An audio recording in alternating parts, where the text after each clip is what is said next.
അതുമാത്രമല്ല സ്ട്രാറ്റജിയെ മാറി, defence strategy തന്നെ ഒഫൻസീവ് ഡിഫൻസ് എന്നുള്ള സ്ട്രാറ്റജി. അതായത് അടിച്ചാൽ തിരിച്ചടി ഉറപ്പാണ്. അത് ആരാണെങ്കിലും അതിന് കൃത്യമായിട്ടുള്ള മറുപടി ഉണ്ടായിരിക്കും എന്നുള്ളതിന് സംശയമൊന്നുമില്ലാത്ത കാര്യമാണ്. അല്ല, അങ്ങനെ ഒരു ഡിഫൻസീവിൽ നിന്ന് ഡിഫൻസീവ് ഓഫൻസിലേക്ക് മാറി യാതൊരു സംശയമില്ലാത്തൊരു കാര്യമാണ്. അതായത് അങ്ങനെ ഒരു മൊത്തത്തിൽ അങ്ങനെ ഒരു സ്ഥിതി അല്ലെങ്കിൽ അങ്ങനെ ഒരു ചിന്ത ഉണ്ടാക്കിയെടുത്തു. അതായത് ഇപ്പോൾ പഴയതുപോലെ പാകിസ്ഥാനിൽ നിന്ന് ചിന്തിക്കുകയാണ്, ഒരു മുംബൈ ആക്രമണം ഇനി പാകിസ്ഥാൻ ചിന്തിക്കുമോ? ഒരു മുംബൈ ആക്രമണം ഇനി പാകിസ്ഥാൻ ചിന്തിക്കുമോ എന്ന് ചോദിച്ചാൽ അതിന് ഞാൻ മുന്നേ പറഞ്ഞിട്ടുള്ള റിപ്പീറ്റ് ചെയ്യുള്ളൂ. പക്ഷേ നേരത്തെ പോലെ എളുപ്പത്തിൽ ചിന്തിക്കുമോ? അങ്ങനല്ല.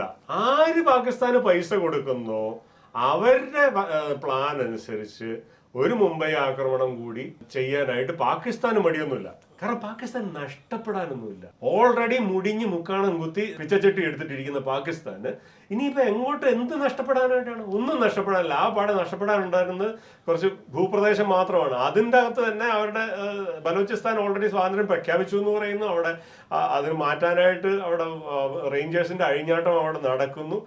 ഇല്ലാത്ത പ്രശ്നങ്ങളൊന്നുമില്ല.